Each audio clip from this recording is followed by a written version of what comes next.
Welcome to episode 155 of the Half Point Per Podcast.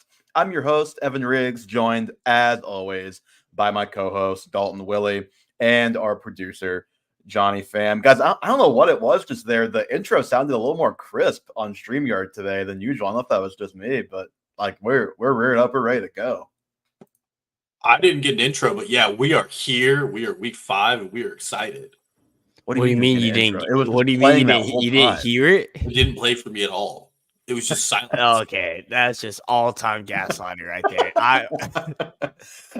All I'm trying to say is the audio quality sounds good. I was like, it wasn't even there at all. There was no intro. Okay. I thought we had concepts of a plan for an intro. I didn't know we had a full intro going. Well, I'm only thinking about the future now. Johnny is in the future, joining us from the East Coast for the first time of many, I think, for these next couple of years. Johnny, glad to hear that you have made it to New York perfectly fine, and you will be moving to your permanent place of residence sometime soon. So congrats to you. Shout out you. Thank you. The East Coast time zone is certainly going to be an adjustment. I realized yesterday I went to bed at like 1 a.m. I was like, well, I didn't do that in Mountain Time, but yeah, happy to be here and ready to rock and roll. You still don't have to start your actual work day until like 9 Eastern time though, right? Like 7 Mountain time, 9 So like that, you at least have that going for you. Yep, that's definitely a positive because I was like, I still can like sneak in 8 hours of sleep, so wasn't too big of a concern.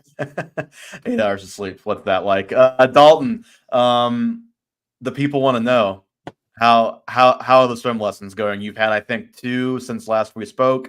Last week, Johnny, I don't know if you heard the pod last week.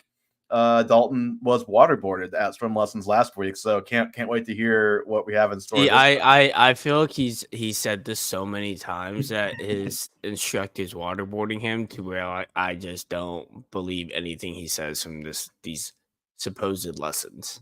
But Dalton, please proceed. This is your segment. You're in postseason form with your gaslighting today. Really impressive, Johnny. But instructor didn't show up on Tuesday, so we had a substitute, a little stand-in. Dalton's instructor has bailed. He's so She might be listening to the podcast, and maybe the waterboarding comments really got to her. But we did full laps down and back. Weren't waterboarded. We're swimming. We're kicking our legs. Big problem now that we're working on is breathing. that seems like an important detail. So when I do freestyle, my goal is to get to the other side of the pool, and I will just stand under the water until I get to the other side of the pool. Oh, so you're an underwater swimmer. Swimming underwater is much easier. If you ask me to come out of the water at all, I stop swimming. So slightly good, slightly bad. Isn't the point of these lessons so like if you're on these lake trips that you tend to be on, if you were to fall in the water, so if you fall out of a boat on a lake trip, are you gonna be like, hold on, dive underwater and then start swimming? Is that gonna have to be your go-to? I would say I have enough time to survive that I can hold my breath and to get to somewhere where I can hold myself above water, which is an improvement. So we are making steps. There have been discussions and concepts of a plan in regards to a second round of swim lessons starting in 2 weeks because this one ends tomorrow. Those will likely be a thing for me. So we will be back to step 1 and working our way back to swimming in the full pool all over again, most likely. Dakota in the Instagram chat says impressive lung capacity, TBH. I can't make it more than a quarter of the pool without breathing.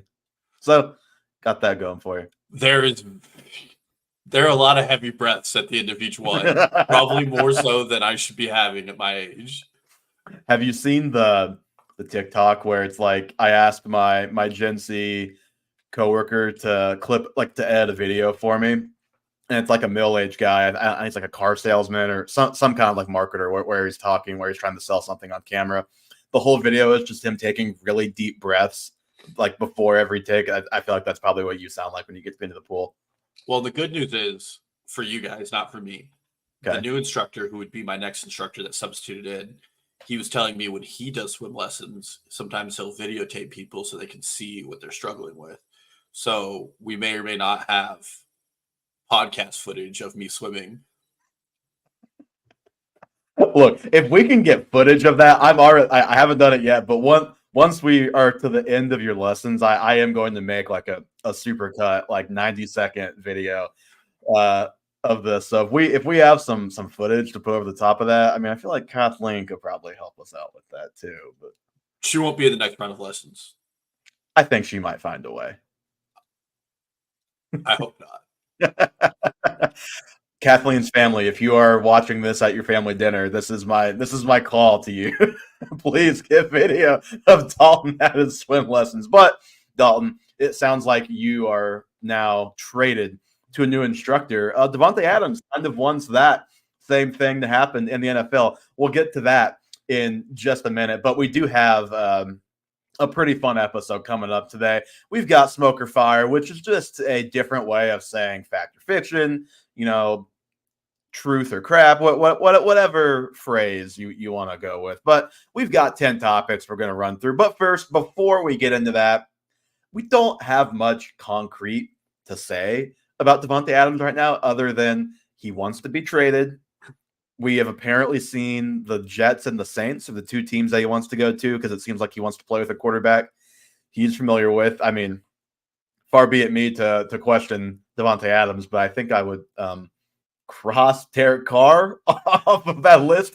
And with the way Rodgers has looked for some of the season, I'm not sure if I'd be exactly wanting to stake my last couple of years on that either, but we can get to that with Garrett Wilson a little bit later. But he is also not going to play this week with a hamstring injury / traded, probably as his official designation. So Dalton, I guess, do you have a preferred destination in your mind? It can be one of the quote unquote realistic ones, or just a favorite that may not be being talked about right now because other teams may come in from the top rope and offer something here.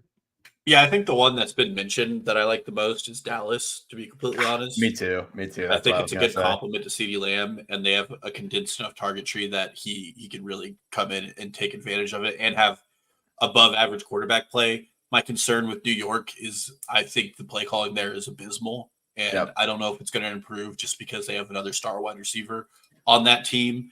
And then I don't really think that New Orleans needs him, nor do I think they should yet again take on an aging player with a contract that's going to haunt them for a couple of years if he and just from a fantasy perspective, I think that would suck for all parties. It would hurt Adams' value, it would hurt Olave's value, and it would make it really hard to ever start Rashid Shaheed. He would surely have startable weeks, but it's less of a crapshoot now than it has been. But with him, it's obviously big plays, and you're feeling a little more confident in starting him now. But if you bring in Davante Adams, who will at the very least be the 1B, maybe the 1A target-wise in offense, I'm not sure.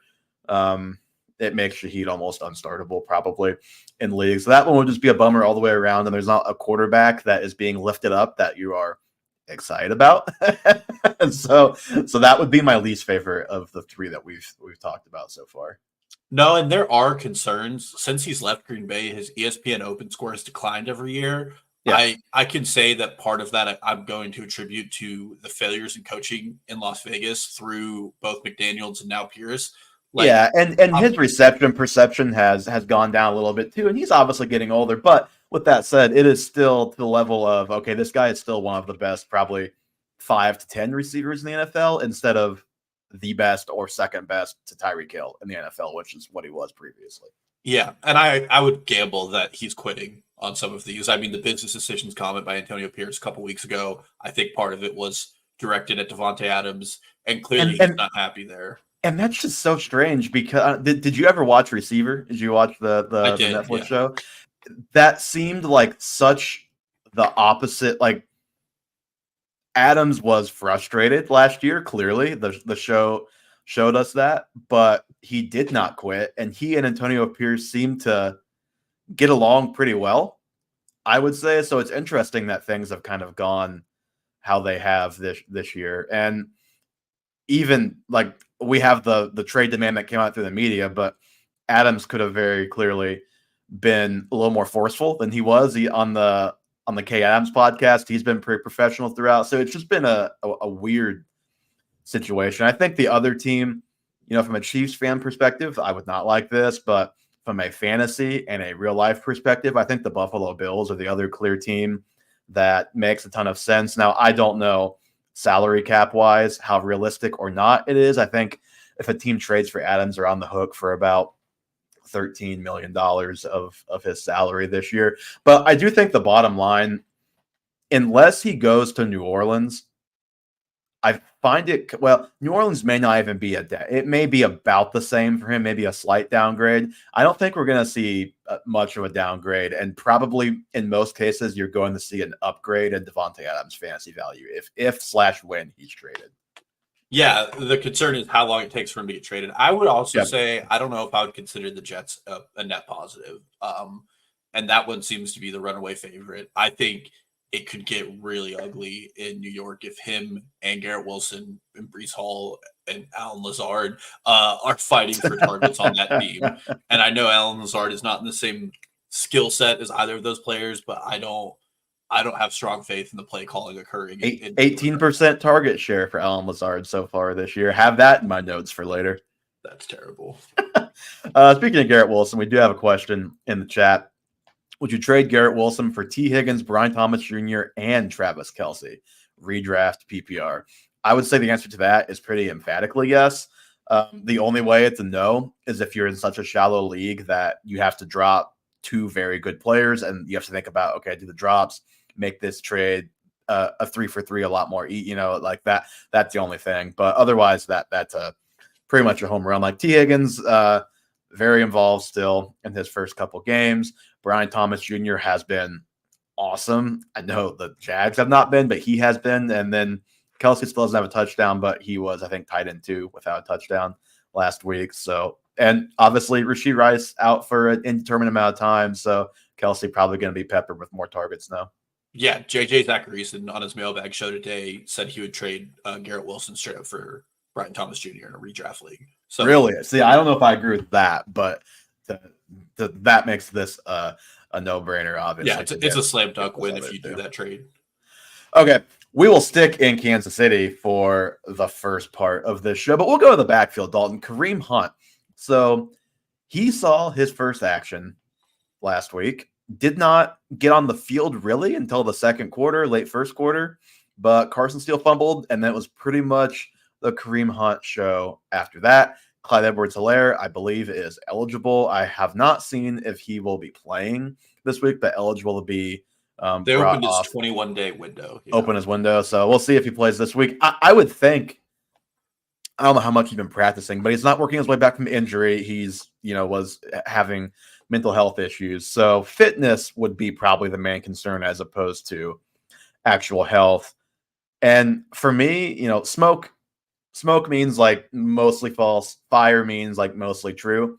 I'd say as far as if Kareem Hunt is the running back to own in Kansas City, this is definitely fire for me. And the only thing that's given me even a little bit pause is just the wild card of CEH, what his role could possibly be when he comes back. If he has a role, he has obviously been a guy who's been the starter. He's been a guy who's been kind of an afterthought as a backup. So not really sure what that might entail. And look, like, I love Carson Steele. I love the story. I love the way he plays, but you can't fumble twice and like 30 carries as an undrafted rookie and earn the trust of Andy Reid and Patrick Mahomes and company. And that's what's happened so far. Kareem Hunt, after that, or not even after that, just for the game, led the team in running back snaps at 43% and rushing attempts at 58%. The only thing was really Samaje Perine stole the goal line touchdown after Hunt did a lot of the work to get them down there. But I think most encouraging, because it's hard to say what the exact role will be for Hunt. How involved will Perine be? Will CEH be involved? Will Carson Steele be involved? I thought Kareem Hunt looked surprisingly good. Even like I threw out the little qualifier of let's see how he looks. He had this abdominal issue he brought up last year. I did not expect him to look like he did the other day, though, Dalton. Yeah, I mean, Kareem Hunt's definitely the back to own. I think this is fire as well. I think Samaje Perine I would relegate into handcuff territory. And Carson Steele, sorry for all you Fab bidders who went crazy on him 2 weeks ago, but likely droppable. He's going to be a situational back for this team at best. You just simply can't fumble 2 times on a team already dealing with turnover problems in an aspect of the game that they just need solid yards, which is what Kareem Hunt did. Kareem Hunt also, he was just way more explosive last year. His best game, he had explosive rush rate of 6% with the Cleveland Browns. This year with Kansas City in one game, his explosive rush rate was 12%. Like, so he's already doubled it. And I think he had 2 carries where he reached 15 miles per hour speed. He had 4 carries all of last year that he did that. So yeah, and this is a guy with 10 days on this team right now, so I expect his snap share to only go up. They're going to need to rely on him. He's always been a solid pass catching back as well, and they're going to need him out of the backfield. Yeah. P. Ryan got all of the 2 down minute work in this offense. I could even see that changing with the way Kareem Hunt played and P. Ryan being a change of pace situational back here and there. But for the most part, I think it's Kareem Hunt's backfield until Pacheco's back. Yeah, Hunt was good in the screen game the first time around in Kansas City. I would expect to see him get more involved there as he gets more integrated in the offense. What I don't know, when he was in KC the first time, we would see him hit it was kind of him and then Damian Williams hit the wheel routes a lot and would have big plays off of that. And that's really mostly been absent from the KC offense since those two. I don't know if that's in Kareem Hunt's bag at this point or not, but just something, I guess, to look out for. And it was exciting to see like the little shovel pass to him, because that was a 2018 Chiefs special with Kareem Hunt. And I mean, the reason why is that he can make guys miss in tight spaces. He has excellent contact balance, and all of those things were on display, like I said, much more so than I expected. Even if I was holding out some hope that he might not be as washed as he looked last year. I mean, it wasn't even like he didn't just look not washed. I said this to you guys. He looked as good as Pacheco has ever looked in Kansas City. Almost like I like Pacheco, and they're different style of backs. But man, like what Hunt was able to give the other day was comparable to, I'll say, most Pacheco games. Not all, probably, but most in his time as a Chief. Yeah, and we still know the wheel routes in this playbook. I think they ran it against Baltimore, and Mahomes just slightly overthrew Pacheco on it, but it looked like it would have been a walk-in touchdown in the red zone. And I mean, I think as far as this offense goes, I'll want to see what Hunt does against a less beat-up defense, although Kansas City didn't get a lot of points on the board. Their success rate last week against the Chargers was incredibly high. So I think offense is going to continue to be effective. It's just a matter of limiting the turnovers. And A.D. Reed is always good for a lot of first and second down runs when we don't want them. And I think Kareem Hunt will be the benefactor of those. Okay, speaking of a guy who could get a lot of volume, although this one is really determined by Jonathan Taylor's health, and we haven't had a firm update there. We do know he had a mild high ankle sprain. It was the same ankle he had surgery on the year that he had all of those health struggles with the ankle. Don't know if that means anything or not, but let's just say, for the sake of this discussion, Jonathan Taylor misses a game or two. Dalton, is Trey Sermon a top, or let's just say, is Trey Sermon a fantasy starter if Jonathan Taylor were to miss time? Yeah, I went fire on this one as well for a couple of reasons. First, the run block rate of the Indianapolis Colts is 7th in the league. They've been really strong in that. So I think for starters, he's going to get good looks. I don't think it matters if Richardson or Flacco are playing this week. They've been a pretty concerted rushing team behind Jonathan Taylor the first 3 weeks. It hasn't always showed up in the fantasy scoreboard, but he's been getting his touches, which you want to see. The second thing is Tyler Goodson. Sermon's the only other running back that even has a carry this year. It's been a lot of Jonathan Taylor. And that's the other issue here is Goodson is the backup to Sermon, and he's seen next to zero work on this offense. I just don't think there's anybody else who is going to take meaningful touches away from him in this offense until they really need to give him a spell. Is Evan Hull still around? He is still around, yes. Like, I mean, because Goodson has been out snapped and he's run fewer routes. He's been in, had fewer rushes, like everything. He's behind Trey Sermon in everything. So the only concern I'd have for Sermon is maybe if Evan Hull is all of a sudden active and it's like, oh, okay, this is like 50, 30, 20 backfield that nobody wants, that would be the scenario that would be tough for Sermon, who I think will need to have a lot of volume to be effective. But if it's as you're laying out, which I kind of think that's what will happen as well, then I do think this is probably fire. I mean, remember the play that we all know Goodson for is dropping the pass that could have maybe sent the Colts to the playoffs last year. He is not some great player in his own right. Yeah, and all training camp, the only other running back talked about on this roster was Sermon. Sermon looked great. The coaches were really impressed with him. And it was not Dalton and I who were these beat writers, guys. Yeah, obviously, Evan and I have a pinch it for Trey Sermon, but there's clearly something wrong when he's on his third or fourth team. So, but I think he's a good fill-in. And with the way the fantasy running back landscape is, you're just looking for players who are going to get touches, and he's going to get them. And I think he can do more than fine at being efficient. And if Joe Flacco's out there, I might even give him a little bump because he didn't look great against Steelers, and they're probably going to try to rely on their run game against a shaky Jacksonville defense this weekend. Yeah, the defense is shaky for sure. I could see that going both ways, though. Like, they move the ball a lot better with Richardson in the game than Flacco, but also Sermon may get the ball more with Flacco. So hard to say which of those is actually better. But one thing I will say, if you just watch a couple of Sermon's runs this year, and they're nothing special, it's not like it's like, oh my God, this guy is like a star waiting to happen. Only 1% of me still believes that, not much more than that.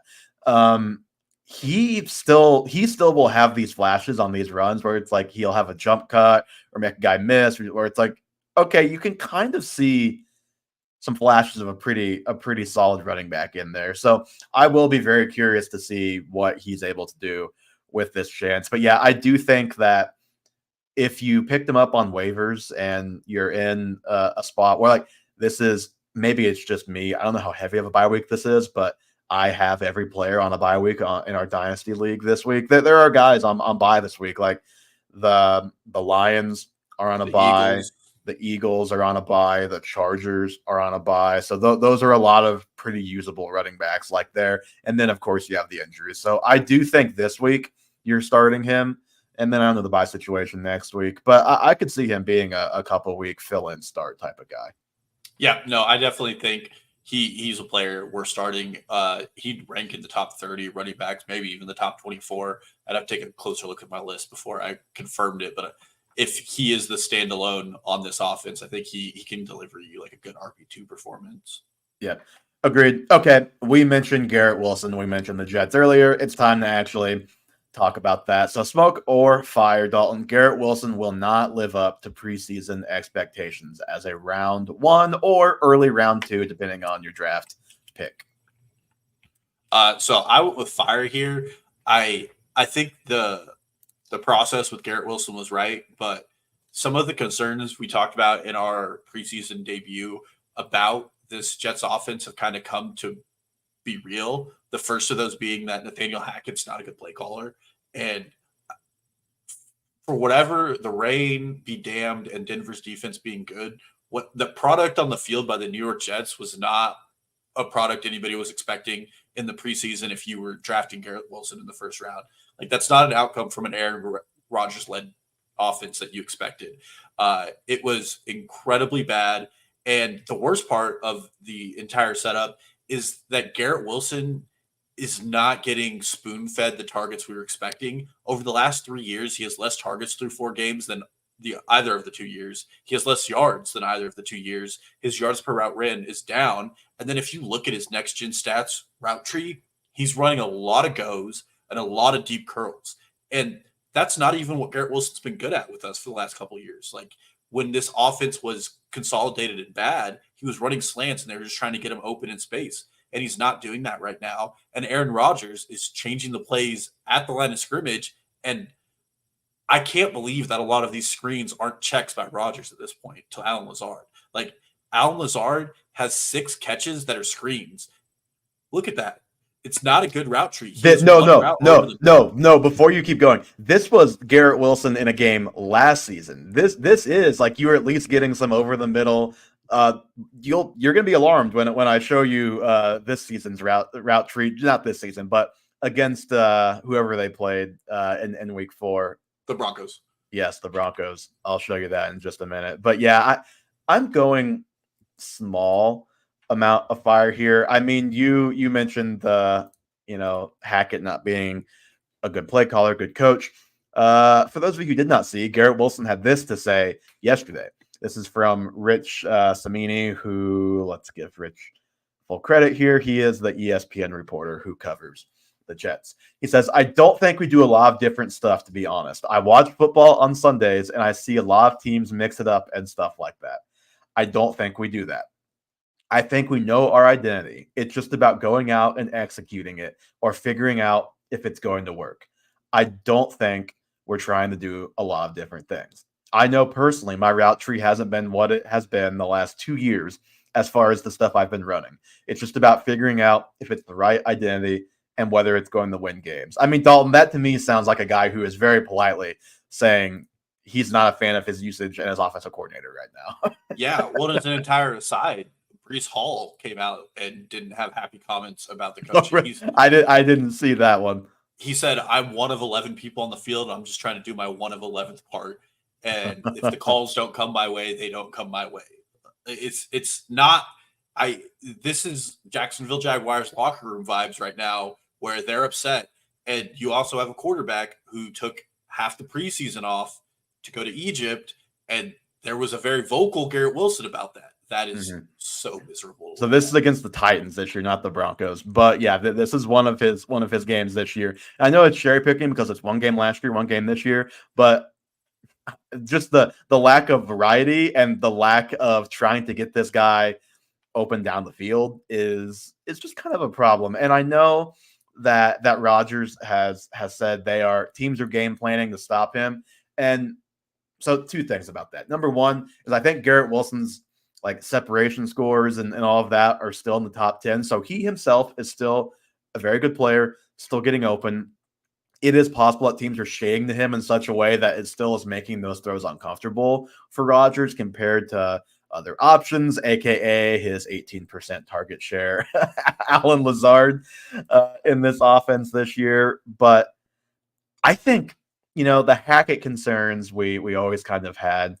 I think my bigger concern right now, well, number one, if Devontae Adams ends up there, I'm not going to be too thrilled for Garrett Wilson. I've seen people say it would be good for him to have that attention on the other side, which it could be, but I just worry that the volume difference would be such that it won't be a net positive. He's leading the team in target share, but only has 1 touchdown and 5 red zone targets, 1 end zone target. Allen Lazard has all of those same numbers, so they have been equals in the red zone this year. And I think Lazard has more touchdowns to his name so far. Garrett Wilson, this is from NFL Fantasy, is the only player with an ADP in the top 20 to not have a game of 15 or more fantasy points this year. So far, he has been the biggest quote unquote bust in the top 50 or top 15, top 20, this year. No 15 point games or more. His yards per reception, he is 98th out of 100 qualified guys, and that should not be a stat that is associated with Garrett Wilson. And for me, the biggest concern really is just Rodgers looked really good against the Patriots. Otherwise, he's looked pretty meh to me this year. I know we all lost our mind about the throw on a rope on the out route for the touchdown. Was that Garrett Wilson's 1 touchdown this year? I can't remember. But other than that, like Rodgers has not looked that inspiring to me this year. And that plus the play calling, plus apparently the Jets can't use his hard count because they get too confused. Like there's just a lot happening with the Jets right now, which surprise. Yeah. Well, and you didn't draft him to be the wide receiver 43 right now, No. obviously, but he has 1 double-digit scoring game. I mean, he's getting outproduced by Devontae Adams, who missed a week in total fantasy points, by Darnell Mooney, by Jerry Jeudy, by Trey Tucker, Quentin Johnston. There's Johnston. Yeah. And that's with him having 1 touchdown on the season. If you take that touchdown away, it gets really ugly. He's not commanding the targets, which was the MO for him being a borderline top 12 pick, was that he's going to be fed targets in this offense. He's not. This offense can't even figure out how to use Brees Hall effectively, which is kind of terrifying because Garrett Wilson needs to be used effectively as well. Mm-hmm.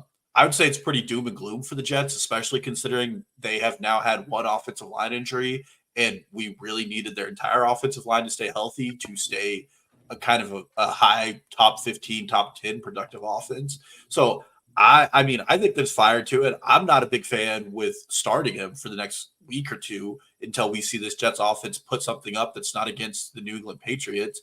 And if teams are just going to double and put their best corner on Garrett Wilson every game and tell Rodgers to beat them with a bunch of scrubs, I don't think Rodgers has a problem trying to do that. For better or for worse, it's a quarterback we know. He's been very chemistry dependent on his decisions to target players. It's pretty historical in his career that players he's not comfortable with, he doesn't make the throws to because there's a lot of options and a lot of changes at the line of scrimmage that he makes. And if him and Garrett Wilson aren't on the same page, which I think it's clear they're not, then Garrett Wilson's not going to be the benefactor of it. And that's why we have this weird Allen Lazard. I think he's like wide receiver 26 right now in fantasy. Yeah, and so I think there's fire in the sense that I think the ship hasn't quite sailed, but it has almost on him returning close to like early round 2 value. I think Garrett Wilson will be fine. You'll be able to start him this year as a wide receiver 2, but that's not what you drafted him for, and that's not this question. So yeah, I am concerned as far as that goes. Another guy who he was not drafted in the top 20, but he has definitely been the biggest bust, I think, of anybody so far this year. And Dalton, correct me if I'm wrong. Was he the guy that won your biggest bust last year too, Mark Andrews? I think this is maybe a 2 years running if he keeps this up. Yeah, he was my biggest bust last year. Part of that was the Andrews over Kelsey debate that took over Twitter for a couple of days. Yep. So the question here is just, is Mark Andrews toast, smoke or fire? I mean, I have to go fire till I see anything. He literally anything, Mark. Anything. If you started Jared Goff at tight end the last 4 weeks and he only got receptions to count, Jared Goff would have more points through 4 weeks than Mark Andrews. I don't think it gets much worse than that. Granted, I think that is in standard scoring. If we give Mark half point per reception, then he is above Jared Goff. But in a time where like we're having a tight end apocalypse where there's like 2 startable tight ends every week, and the rest it's kind of a dart throw. There are deep, and I mean deep tight ends that you probably are going to start over Mark Andrews at this point, and those go with names like, I mean, Tyler Conklin for the Jets, who we just hated. Austin Hooper for the Patriots has outscored him, and he's the tight end too. Look, man, Noah Gray gets more consistent volume than Mark Andrews does. Elijah Higgins, who has been a backup to Trey McBride, has more points per game and more points in every game than Mark Andrews. Will Dissly, who's a blocking tight end, has more points. AJ Barner has more points. I mean, Darnell Washington, who is an offensive lineman. Man, that was a pretty sick hurdle he had the other day, though. Cool man, guys that big are not supposed to be able to do that. But yeah, I mean, if you're in redraft, he just shouldn't be on your roster anymore. And I know that's a very difficult decision to make. Yeah. But with the way the tight end position is, it's simply not there. He had some good blocks for the Ravens. He sealed the block on the Derrick Henry 87-yard touchdown run. Mm-hmm. Yeah, he's been blocking his tail off. Yeah, but he has 3 drops on 8 targets. And I just don't think – The drop the other night was brutal. And even against the Chiefs, when he caught the ball, he just fell over. The tightrope surgery is clearly affecting him. This Ravens offense still needs a second pass catcher, and right now it's Justice Hill. Don't look at the receptions in that box score from the Bills game, because it was, I think Justice Hill had a 42% target share or something. Yeah, Zay Flowers had 2 targets, 1 reception. Rashad Bateman was about the same. Mark Andrews, no targets. Likely maybe had like 2 or 3 targets. Yeah, and just as the second part to this, if you're listening to this and you're like, I need to trade for Isaiah Likely, that's also not the answer, just to be completely clear. No. They are so run heavy right now that Zay Flowers has been fine until last week. But it's hurting Zay Flowers, and it's making other guys unplayable unless they score touchdowns in the passing game right now. Yeah, and I mean, quite frankly, they just don't need their passing game to work the way they're winning these games. and the way their offensive line is still getting gelled together in the pass protections, I don't think they're going to be using Mark Andrews in a lot of passing plays because he's doing a lot of chip help. And he's better at that than Isaiah Likely. And that's why Likely's getting some of these targets we used to expect Mark Andrews to get. So with the state of the Ravens offense and then the state of his play, I think he's toast for this season until we see him do something. So the reason why I say fire, but I'm holding out a little bit more hope than you is it's just really hard to know. You mentioned the tightrope surgery, and that may well be affecting him, but it's just kind of hard to know that because we just haven't seen him with the ball very much. So, and I don't know. I've seen Ravens people be like, "Well, he still looks fine. He just hasn't gotten the ball," which I mean, Harbaugh came out and said he's going to have big yardage game here soon, so we'll see. But if you have to drop him, I think it's fine because what he is right now is a tight end too, and in a lot of leagues, it's really hard to justify rostering more than one tight end, depending on how deep, scoring format, whatever the case may be. But yes, like you said, that is a tough pill to swallow. If I have the ability to hold and bench him, that would be my preference, but I get that might not be a luxury that a lot of people have. So yeah, there are guys out there that I would drop him for. And I mean, we've hit this home, but last 2 weeks, 15 total routes run for Mark Andrews the last 2 weeks. 2 targets, no catches, at least one drop that I saw with my own eyes. 35% and 45% route participation. The targets per route run are at a career worst right now. Like, I don't know, man. It's crazy how we've kind of skipped the decline and gone straight from good player to completely not involved. Not I can't even tell if he's good anymore. He's just not involved. Yeah, and this doesn't usually happen with tight ends. Tight ends age better in the NFL, and usually it's a slow decline. Just to go to the futility of rostering a second tight end, right now, Dallas Goedert's the tight end 1 with 42 points. Alvin Kamara had that in a game. It's really and Goddard had a huge explosion game to get him there, where neither Devontae Smith or AJ Brown played. Yeah, last week Justin Fields scored as much as the tight end 4 has all season. There are roster players that you could, for instance, several years ago, Rashad Penny was a nobody till the playoffs. Mm-hmm. And if he sits on your roster, it's way more valuable than hoping Mark Andrews becomes somebody, because even if he becomes somebody, it's 9 or 10 points a game and a little reliability here and there, versus some of these players. I know his situation's terrible, all things considered. Kendre Miller, who is sitting out there and could very well come in and be an explosive part of the Saints offense. Or even if you had Trey Sermon or Kareem Hunt. Not if the Saints coach is still the same guy in Dennis Allen. It won't be Kendre Miller. Kendre Miller. But there are players out there sitting on your waivers who are worth much more than Nick Chubb. If you only had one IR spot, there's a good chance he's out there and he just opened his practice window. Yeah. And that could be a league winner if he comes back in the way he needs to. So there's just Trey Tucker. He looked kind of good for the Raiders with their jet sweeps. He did look good. So all in all, just find one of these high leverage players who could do something for you. Go pick up Colby Parkinson for the Rams or Kate Otten for the Bucks and just cut your loss with Mark Andrews. The worst thing you can get in fantasy is sunk cost fallacy, where you hold the player all season and they do nothing for you all season. Yep. Okay, next one. Let's head to Green Bay.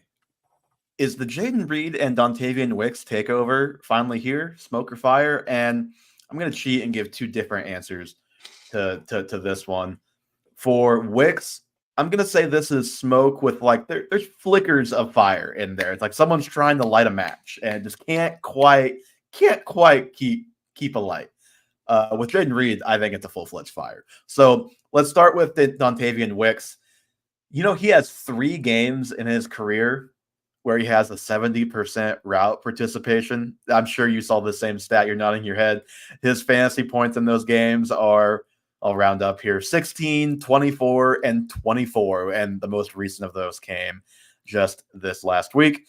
Obviously, it's a small sample size over the last 2 seasons, but it kind of shows what we all have said to be true about this guy, is when he is given the chance, he has proven time and time again that he can play. It's just he he has not been given that chance very often. And this is a guy who, when he's on the field over the last 2 seasons, he has actually been the number 1 target earner on this team. 24% for him, 17% for Jaden Reed, and then the other guys follow in behind those two.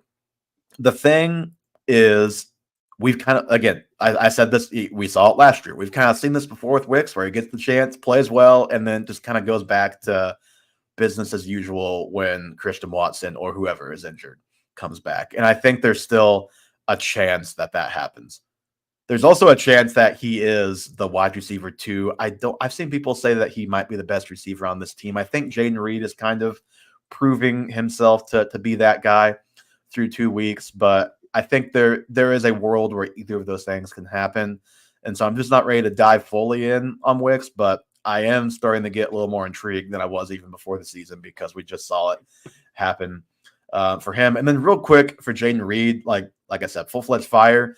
And with this guy, you can just throw out any volume concerns.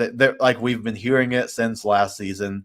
He only gets X amount of targets. He doesn't play 3 receiver sets. That is changing a little bit, but blah, blah, blah. And I mean, this guy is the wide receiver 2 on the season. He's only played 2 games with a quarterback who throws the ball consistently. And he had 20 and 29 points with Jordan Love in the lineup. I think he had 10 or 11 points combined in the 2 Malik Willis games. So he'd be the number 1 receiver if Jordan Love played even 3 games this season. And he's doing it with 22 targets, which, to put it in perspective, Dontavian Wicks has 22 targets. Ray McLeod has 22 targets, and Gabe Davis has 21 targets. So I think you can spin that a couple different ways. Like, you could be the guy that is screaming for regression, but we've kind of been screaming that for the last year, and it just hasn't happened. So I think we have to kind of, Debo Samuel, Derrick Henry, this thing a little bit and say, okay, this is, Tyreek Hill. This is kind of who this guy is, and maybe he can keep, not to this degree, wide receiver 2, but I think he can be a top 12 receiver if he's getting like 7 targets and 1 or 2 rushes a game, which has kind of been his volume so far. Yeah, well, I'll say part of the target concern, he also has 6 rushing attempts, one of those for a touchdown, and then 1 for 30 yards. So, like, there's other volume there that's working well for him.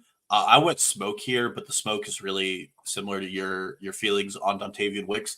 I have been a huge Dontavian Wicks truther. The thing is, like, week 1, he had a good week. He gets a touchdown. Week 4, he has a good week, but it's because Christian Watson goes down with an ankle injury. This week, if you were asking me this week, it's fire. Dontavian Wicks is going to get a full-time role, and it's going to be very exciting. When Christian Watson is This back, is going to be such a Romeo Dubs week. I cannot wait. Oh, it is. But despite targets per route run, yards per route run, everything when Watson plays is worse than what Wicks does. But there's a reason this coaching staff still has Watson out there. I don't know why, but there is. And we're going to figure it out someday. We're going to find out who's doing this. Dalton, you should repeat yourself a little bit. You froze. Oh, can you hear me? Am I back? Yes. You're a little delayed, but you're back now. Repeat what you were saying there. I'm just like, come hell or high water, Watson is going to be on the field when he's healthy, and it detracts from Wicks. So if Watson isn't out there, you can reliably, I think he's like a locked in top 24 starter this week. A lot of people are ranking him that way. And I'm starting him where I have him. Yeah. But the moment Watson is back, we're going to go back to he's sitting on my bench, and I have to see this coaching staff willing to put him in above Watson, because he's good when he's a full-time player. He hasn't played above Watson, I wouldn't say, but he has been eating into that snap share just a little bit more this year than last year. So, I mean, the thing about Watson is I do think when he's actually at his best is kind of in that limited big play role. And I said limited, I don't mean like he's a bad player, you shouldn't play him, but he should not be your every down receiver. I think he's a guy that you kind of cycle in, try and hit some big plays for, and you let Wicks be the guy who carries more water at that spot. So we'll see if that happens. But yeah, I totally get it on being hesitant for sure. Real quick before we move on, we do have 2 questions here. First one, and I'm going to correct a typo before I read it. He said meant to say he's being offered either play for Najee. First one is, should he trade Najee Harris for Amari Cooper or T. Higgins? Being offered both for Najee, and Najee is his flex. That's a tough one right now because Jaylen Warren is, I think, at least going to miss one more week. Don't really know past that, and he just hasn't been healthy at all this year. So this could kind of be Najee. Yeah, and Patterson might miss. This could kind of be Najee's backfield for a couple of weeks. This really kind of depends on team composition, and if you're desperate at receiver, yeah, but you know Najee is your flex, and so I would imagine unless you're really bad off at wide receiver 2, I would probably rather just stay put. And if I had to choose, I would choose T. Higgins between those 2 receivers because while Amari Cooper could get traded to Kansas City, he has not yet. And where he is right now is with maybe the worst quarterback in football. So I just don't want to invest too highly in that at this moment. Yeah, I would lean keeping Najee over T. Higgins, but I could go either way. Najee has not lit up the box, but he has gotten so much work that you have to expect that he has a week coming. And with the usage, he's very reliable. With T. Higgins, there's just a lot of unreliability and variance in his game that we've come to notice that makes me concerned. So if you need a guy who's going to win you weeks, I would go out and get Higgins. But if you need 8 points a week and hope for, a 22-point performance with a touchdown here there, then I would keep Najee. But if your team is struggling and you're not putting up a lot of points, I would go T. Higgins. But it really matters which way your team is leading in regards to that. Yeah, and this one is just asking for moves, if any. Let's just I guess kind of create the team or identify a weakness if there is one. 12-team PPR: Josh Allen, Bijan Robinson, Tony Pollard, Marvin Harrison Jr., Malik Neighbors, Chris Godwin, Sam Laporta. He traded Moss and Pitts for him. I think he turned out pretty good there. T. Higgins, Chase Brown, Tyler Algier, Bucky, Braylon Allen, and Keon Coleman on the bench. Really, the question he asked after that is, would you drop Keon Coleman for another running back? I mean, looking at, I think you're honestly pretty stout at running back with what you have. So I like the team comp quite a bit here. Really, the only thing would be if you Pollard has been good this year, but I think that RB2 spot is probably the one spot where you could stand to see just a little bit of an upgrade if you can get it, but also I think you're probably fine standing pat if you want to. Yeah, no, I really like the team. I agree. RB2 is probably your weakest. You have a deep bench, so if you could package some of those guys for a trade, I would look to do that. I would not drop Keon for one of those backup running backs like Garindo or Benson. I think the Keon days are going to only get better. He's already played pretty well for the Bills, and taking out one blowout win the Bills had and then one blowout loss, we haven't really even got a 4-game stretch with Keon Coleman being, clear and cut the starter because the Bills haven't played a full 16 halves or quarters of football. The Bills have had a very weird season just as far as game script goes. Okay. Next one here. Actually, let's skip one just because he had Chase Brown. Let's stay on Chase Brown for a second here. Chase Brown will be more valuable in fantasy rest of season than Zach Moss. Smoke or fire? So I went smoke here. I think this is like a good 1A, 1B backfield where both players have value. So the positive for Chase Brown is he leads all running backs in the NFL right now in yards per carry. Mm-hmm. The negative is he also leads all running backs in stuff rate. Chase it's Brown, so funny, and he's number 1 in success rate too. Yeah.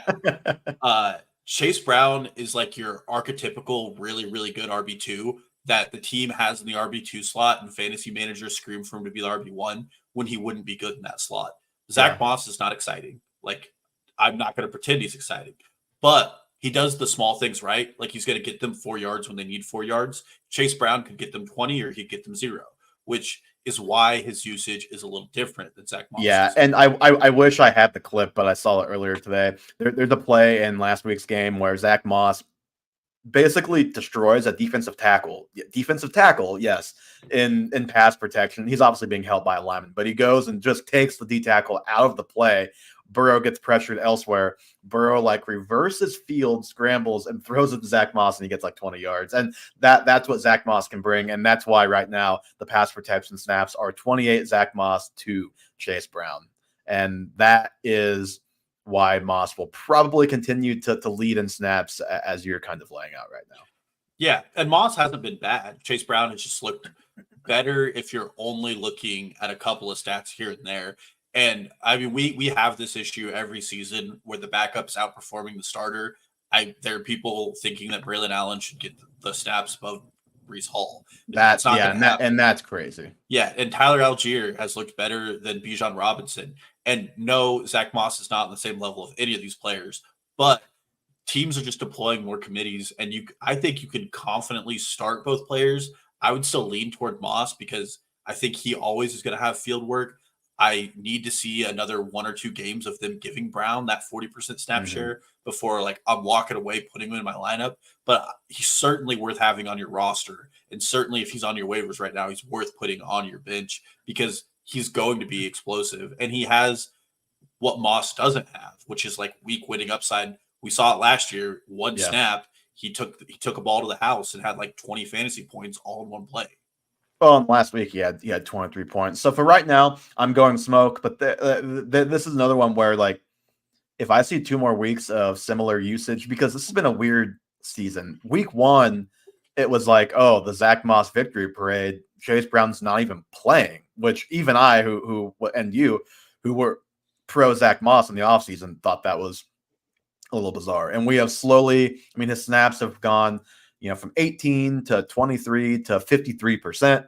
The rush attempts, 20%, 37, 52. The routes, targets, all of that has gone up. And most importantly for Chase Brown, he got 2 of the 3 inside the 5 carries last week. And so and I do think the Bengals as an offense need to keep getting him involved in the run game. And this is not an Evan saying Zach Moss should play less. It's just keep making sure when you have Chase Brown out there, you're getting him involved in those ways because he does bring that explosive dimension that they are lacking in their run game and that they have been lacking in their run game for a couple of years. So if he does continue to get that work inside the 5, which again, one game, it's hard to know how real or not one game is. This could become a little bit more real. But for right now, I'm still leaning Moss for all the reasons you said. And yeah, like you said, he does not have the weak winning upside, but he is the guy that is going to be out there more often because he is the guy trusted in pass protection and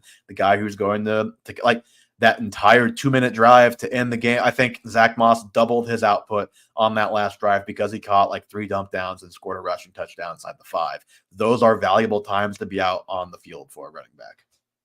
Yeah, and I don't think there's a world right now where they're going to trust Chase Brown in pass protection. And this could be one of those things where Zach Moss could even get a 70% snap share, but the 30% Chase Brown is on the field, it's a touch every time because they want him to touch the ball when he has it. So it's not like I wouldn't even read too deeply into Chase Brown's snap share as much as his rush share and his touch share when he's on the field, because those are more important for a player of his archetype. Yep. All right. Try and speed up a little bit through these last 4. This one, Tank Bigsby, Dalton. Is he coming for Travis Etienne's job? Smoke or fire? I'm doing smoke here, but what I will say is weird things are going on with Travis Etienne, like him not being injured on the sideline, and then the reporters like, actually he is injured, and then he came back in and played. Well, it was weird because he very clearly got crunched on a pass protection rep. So I was like, oh, I guess he did get hurt on that play. And then he was out, didn't have his helmet, wasn't anywhere near the OC. I thought he was done for the day. I was tilting because he's on my fantasy team, and then he's playing and like scratched out some points, but yeah, like you said, it was strange. Yeah, and Tank Bigsby again, like he's been fine in relief to Travis Etienne. The few things I will say, Tank Bigsby had a few explosive runs; those are good. If you go back and you look, especially in that game where Tank Bigsby, I think he had like a 40 or 50-yard run down the sideline. Week 1, yep. Yeah, on that play, PFF charted it as a broken play. The linebacker bit on the wrong side. Like it's one of those lucky plays. He was the running back on the field. Travis Etienne also would have had a touchdown week 1 on a very big play where he got an unlucky fumble. And it was not a bad play on his part as much as a very good play by the defensive backs. Yes, it's not a Ramondre Stevenson punch it out. Yeah. And I mean, ETN has been perfectly fine. He does not have any. He's in the top 20 in yards per carry, in rush yards over expectation, and as a pass catcher, he has better yards per route run than Tank Bigsby. Like, this is just another time where we're just trying to be too smart, and we're just like, you want to take the value and you want to go get the cheap player now before he's a really good player. But Tank Bigsby is just an okay player who's had some explosive moments through 4 weeks. Nothing in his rookie scouting blew off for most people. That's why he was a 6th-round pick. And we also have to remember this is a guy who is solely responsible for like 3 Jaguars losses last season. Yeah, and I mean, he has looked pretty good as a runner this year, I will say, and agree with your point though that week 1 run specifically was kind of a broken play that he just had the good fortune of being in there on. But I think really, even if you were to say that he's looked better as a runner this year, which maybe he has, but it's been smaller doses. ETN to me is still the guy in the passing game on this offense, and with the way this offense blocks up the running game, I still would just so much rather have the guy who's involved in the passing game. And I do just kind of have to believe that better days are ahead for ETN, just production wise, but also just how he plays from a real football perspective. He has not been as good through this first month as he was for a lot of last year, just from a real running back perspective. So I would think that he has more upside to play better this later on this year. Yeah, and if I'm an ETN owner, I'm not worried about Bigsby taking the job. It is concerning that the snap rate isn't as high for ETN as it was last year, this part of the season. But that's kind of what they told us before the season was going to happen. And he's still getting about 15 touches a game, which, that's most guys. Yeah, and he wasn't being drafted as an RB2 or sorry, a 2nd-round pick, which is where his end of season finish last year should have had him because people were concerned about that work share. So I think perfectly fine for where his value was and where you were getting him in the 4th, 5th round. And he's certainly not a dead zone running back for those rounds. So I think it's perfectly fine. And I mean, I don't think it can get much worse than what we saw on Sunday for the Jaguars, and he still produced. You would not think. Okay. Question in the chat real quick. Between Goff, Fields, and Geno, which 2 quarterbacks should he have on his team in a 1-quarterback league? Which one should he start this week? Goff is on a bye, so he cannot be started, obviously. Fields plays the Cowboys, and Geno plays the Giants. So this is real, like, if you're looking for upside, go Fields. If you need more safety at the position, go Geno because of the matchup. Fields is in a spot where, yes, he could have a great game any week because of the rushing, but also it could be a disaster because, like, the Cowboys defense has not been good this year. And if Micah Parsons doesn't play, you feel better about Fields. I think if Parsons doesn't play, it's Fields no matter what. If he does, then I think it is just kind of lineup dependent what you need. Yeah, I'd probably start Geno just because he has a better matchup on paper against the Giants. As far as which 2 you should keep on your team, it's pretty tough because I would keep Fields in this situation because of the upside. The problem is Mike Tomlin still seems non-committal on Fields being the starter the full season. Which is so weird. I don't really get that. But Russell Wilson's still limited in practice.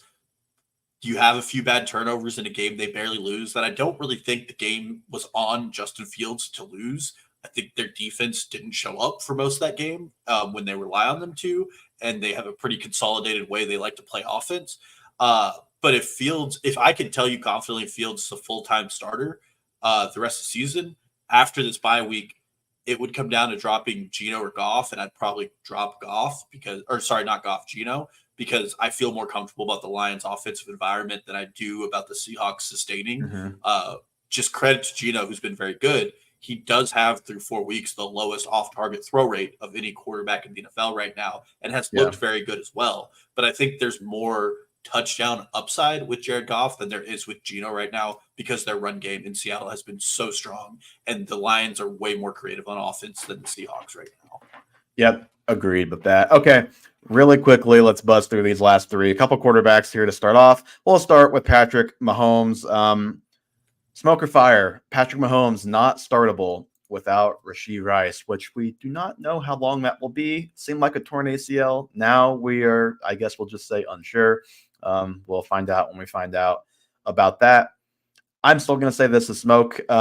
With that said, he is not the clear-cut top 5 guy that you drafted him as. That I think is pretty clear so far this season. And that, like, if Rashee Rice was still there, I would still say, yeah, he'll be fine. He'll still be a top 5 guy. But the receiving room is just kind of in shambles right now with no Hollywood, no Rashee Rice. I like Xavier Worthy, but it's a lot to put on a rookie in this spot at this point in the season. And I think for a lot of guys, we probably wouldn't give this kind of leeway because Mahomes has been the QB 13. If you just go back to the beginning of last year to now, he hasn't scored more than 17 points in a regular season game in 9 straight games. So he has not been what you need at the quarterback position for sure. But also, this is still Patrick Mahomes. And you look back at last week, Mitchell Schwartz had a really good thread that I sent you this morning that just went and looked at like 20 plays from that game because the narrative was, oh, it's just all happy feet Mahomes the whole game. And there were some instances of that throughout the game. But at the beginning of the game, he was pretty much on target with everything where an offensive lineman was not in his lap, basically. And that has happened at the beginning of way too many Chiefs games this year. And I think it's got Mahomes kind of out of sorts later on in games as they go. Even without Rashee Rice, like I think there's enough plays being left on the field, either, by a drop here or there or bad blocking. And like the blocking should get better. It really should.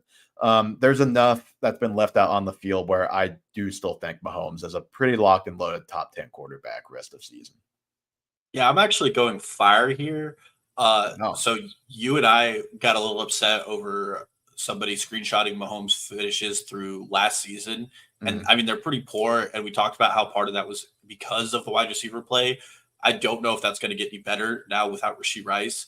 And the second thing I'll say is we have basically 20 games, excluding the playoffs of last year, where there's so many almost moments that it's like a constant thread with this Chiefs team that I can justify people starting like Sam Darnold and Baker Mayfield, who are getting points and doing points and putting them up. I mean, Andy Dalton's played 2 games and has 20 less fantasy points than Patrick Mahomes.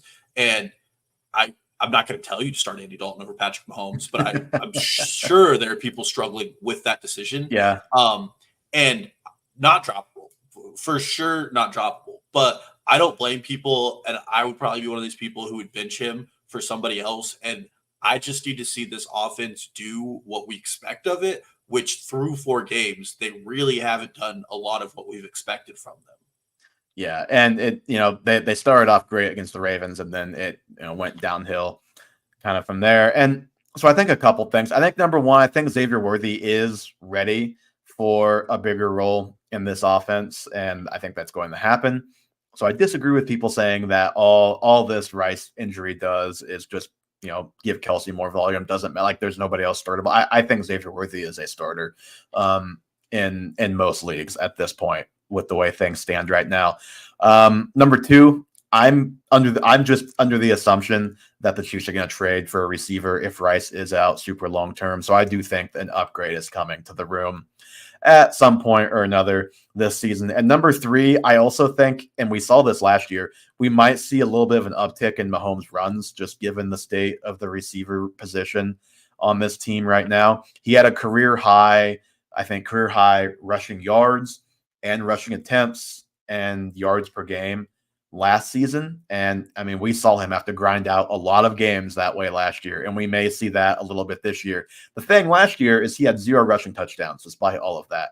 The previous year, 4. So he hasn't had a rushing touchdown since 2022, and he had rushing touchdowns every year before that. So maybe if we get a little bit positive regression in the rushing touchdown depart like that, it sounds silly, but just 1 or 2 of those for a whole season can make a big difference in what your final score ends up being at the position. So I think those are a couple things to keep in mind. But for a guy who has run the ball a ton this year, Dalton, Jaden Daniels has been the talk of the NFL so far this season, and we haven't talked much about him on the podcast. And frankly, that's because I don't really know what to say about him right now. But I guess I'll just pose the question to you: is Jaden Daniels a top 5 quarterback in fantasy football the rest of the season? I'm gonna say fire, with like an asterisk next to it, because Jaden Daniels played all the defense that the Commanders have played this season have been 26th or worse in DVOA. So they have not been good. Now, Jaden Daniels has been like close to perfect with the drives they're putting together. I have substantial concerns about this offense. So one thing that I'm not seeing talked about enough that I think needs to be remembered is this is the Cliff Kingsbury archetypical offense where the first half of the season they light up the score. They did this with Kyler Murray multiple times. It might not be just because Call of Duty comes out in November as to why this offense falls off. And then suddenly, like this offense, teams find answers for what they're running because it is different than a lot of NFL offenses. And then good offensive coordinators have answers to those answers. I don't think Cliff Kingsbury, unless he's gotten better as a coach, which is possible, has those in his back pocket. And right now, it's at least TBD right now. Yes. But what I will say is there's a high floor because Jaden Daniels will run the ball and he'll run the ball a lot. So he has 46 rushing attempts through 4 games, which he is currently on pace to break the record for rush attempts by a quarterback. It's obviously 4 games, small sample. But yes, as a guy who I think his arms are as skinny as mine, it's a little bit scary. Yeah. And then just the last thing, like this offensive line is still bad and they're getting away with it because of the rush attempts, but they're going to play teams at some point that are going to get home on him and they're going to make this offense muddled. And this horizontal raid isn't going to work when they're playing against really good DBs. The things that are going well for them, their defense is so bad. They're going to be on the field a lot, running a lot of plays, and his legs are going to get it for him. I think he's top 8 rest of the season, no matter what. And with the way and the state of quarterback play right now, I definitely see an argument for top 5 rest of the season. Yeah, and I made my own list, and I have him 5th. And really, I don't want to say I didn't want to have him 5th, but I came in thinking I probably wasn't going to. You know, I have Josh Allen, Lamar Jackson. I have the aforementioned Kyler Murray as a top 5 quarterback rest of season. I still have Jalen Hurts in there. I know he's kind of done the typical Jalen Hurts thing of I hold the ball way too long. I throw mind-numbing interception here or there, but also he has had AJ Brown for like 3 seconds this year. Devonta Smith's been they've been really banged up offensively, his weapons this year. So I think I'll cut him a little bit of slack as far as that goes. But I have Jaden Daniels 5th because I did am I putting Joe Burrow? I can't put Mahomes ahead of him right now.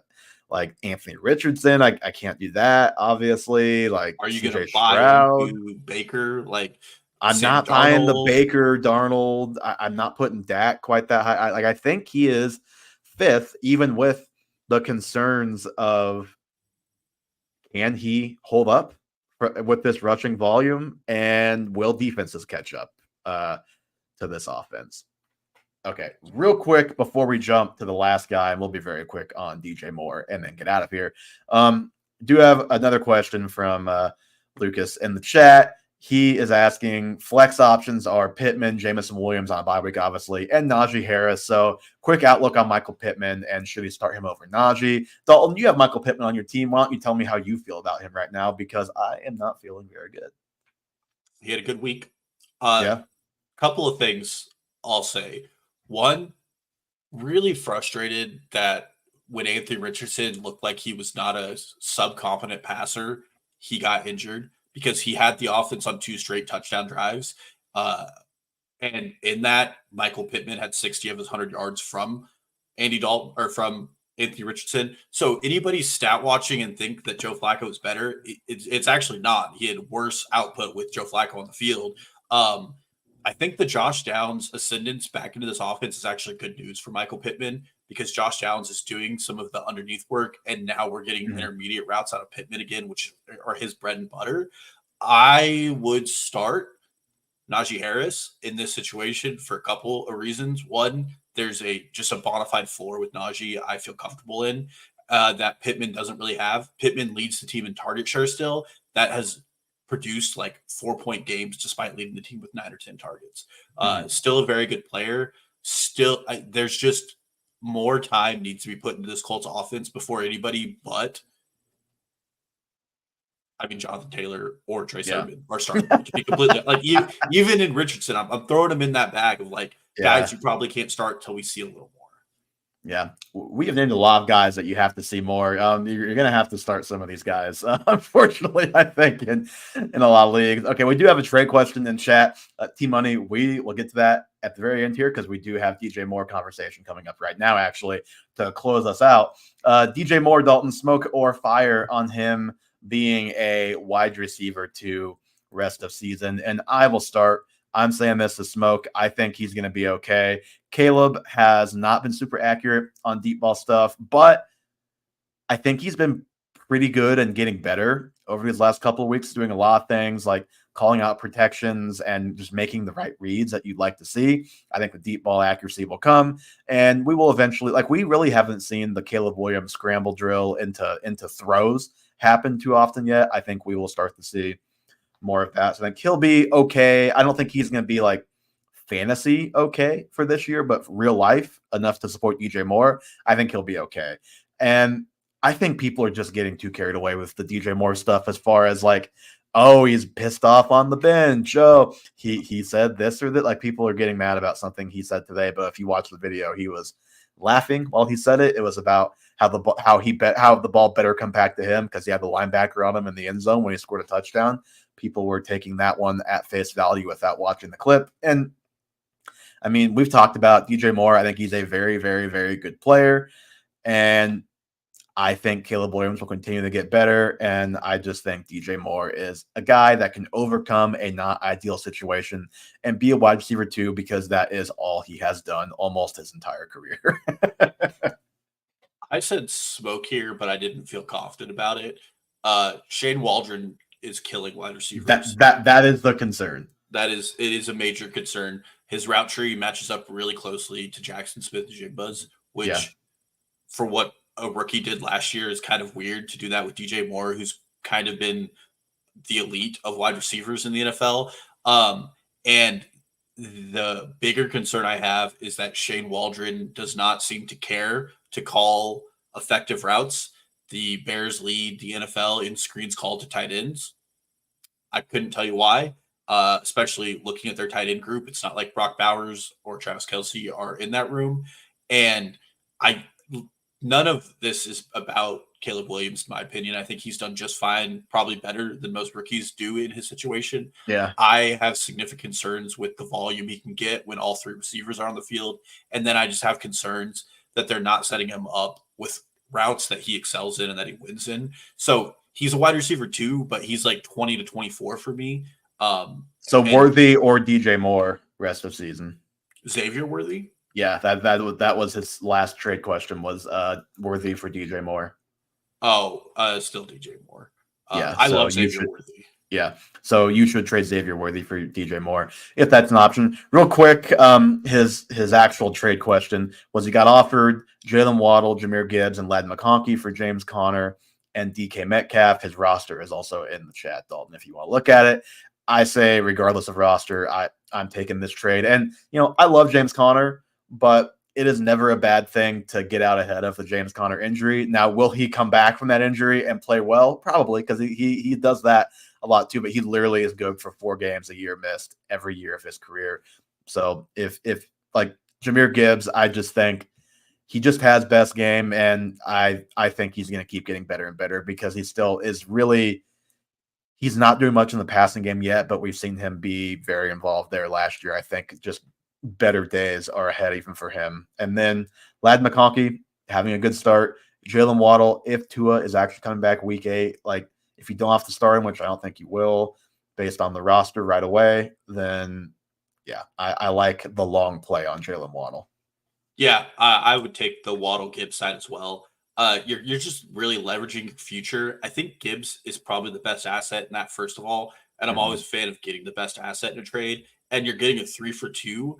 But Waddle, if Tua is back week 9, which people are saying it could be, he's back into that top 20, top 24 wide receiver conversation. And Ladd is a rookie who's already shown out. I mean, his touchdown against the Chiefs was really impressive. And that was a great throw. It was.